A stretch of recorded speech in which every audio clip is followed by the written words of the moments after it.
दी गई है पुलिस प्रशासन। ये तस्वीरें आप देखिए, लेटेस्ट ये तस्वीरें हैं जहां पर फ्लैग मार्च करती हुई ये पुलिस फोर्स आपको नजर आ रही है। पैरामिलिट्री फोर्सेस की तैनाती कर दी गई है, तो सुरक्षा व्यवस्था पूरी तरह से चाक चौबंद है। मुख्तार अंसारी की हार्ट अटैक से मौत की पुष्टि मेडिकल कॉलेज की तरफ से की गई है। बुलेटिन एक जारी किया गया है और देखिए अब पूरे प्रदेश में कहा जाए कि धारा 144 जो है वो लागू कर दी गई है। तो ये तस्वीरें उत्तर प्रदेश में धारा 144 लागू करने के बाद आप देखिए, और हमारे स्टेट हेड वीरेंद्र सिंह जी हमारे साथ जुड़े हुए हैं। सर, ये तस्वीरें अब अलग अलग जिलों से सामने भी आ रही हैं, जहां पर कहा जाए कि चौक चौराहों पर पैदल गश्त करते हुए जो जवान हैं पुलिस के वो नजर आ रहे हैं, पैरामिलिट्री फोर्सेस के जवान नजर आ रहे हैं। तो सुरक्षा व्यवस्था को लेकर किसी तरह की चूक जो है वो ना हो पाए, इसको लेकर पूरी तरह से तैयारी की गई है।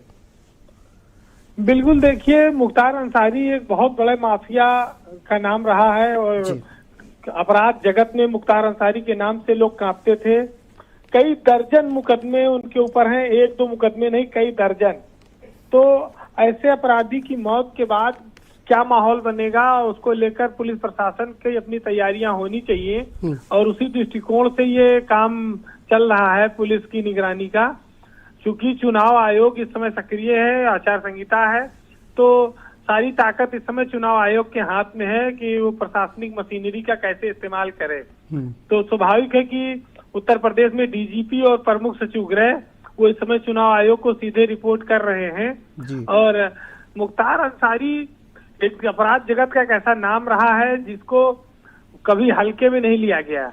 बड़ी बड़ी सरकारें मुख्तार अंसारी से प्रभावित होती रही हैं और अपराध जगत में उसका बोलबाला के साथ साथ सियासत में भी उनका और उनके परिवार का काफी बोलबाला रहा है। और उनका बेटा अभी भी विधायक है और वो सुभाषपा पार्टी से विधायक है अब्बास, लेकिन वो इस समय जेल में बंद है।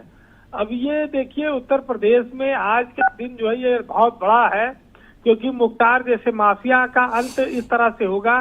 बीमारी के चलते उनकी मौत होगी। 63 साल की उम्र जेल के द्वारा जो मेडिकल कॉलेज द्वारा बुलेटिन जारी हुआ उसमें उनकी लिखी गई है जी। और पिछले कई सालों से वो जेल में बंद हैं।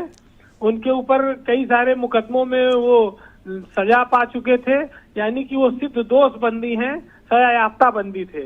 तो ये उनकी मौत ने वाकई में, चूंकि ये खबर देर शाम को आई है इसलिए भीड़ सड़क पर इकट्ठा होने की बहुत गुंजाइश नहीं बचती है। काफी रात का समय हो रहा है, लेकिन ये जरूर है कि गाजीपुर में जहां उनका जिला है, जहां उनकी कार्य क्षेत्र रहा है, उनका इलाका है, उनके घर पे वहां बड़ी संख्या में लोग इकट्ठा हैं और सबको इस बात की खबर हो चुकी है कि मुख्तार अंसारी अभी दुनिया में नहीं रहे हैं, उनकी मौत हो चुकी है। और ये मौत उनकी हृदय गति के रुकने से, हार्ट अटैक से हुई है, कार्डियक अरेस्ट से, जो डॉक्टरों ने जैसा बताया है। बिल्कुल, देखिए बड़ी खबर है वीरेंद्र जी, लेकिन अब देखिए पॉलिटिकल कहा जाए कि जो प्रतिक्रियाएं हैं वो भी सामने आ रही हैं। समाजवादी पार्टी की तरफ से सोशल मीडिया प्लेटफॉर्म एक्स पर पोस्ट किया गया है और पूर्व विधायक मुख्तार अंसारी जी का इंतकाल दुखद है, तो ये उनकी तरफ से देखिए शोक व्यक्त किया गया है। समाजवादी पार्टी की प्रतिक्रिया वीरेंद्र जी सामने आ गई है। स्वाभाविक है, देखिए कि राजनीतिक दलों से उनके रिश्ते रहे हैं, विभिन्न पार्टियों में जी, सपा बसपा और तमाम सारे दलों से उनके और उनके परिवार के लोग चुनाव लड़ते रहे हैं।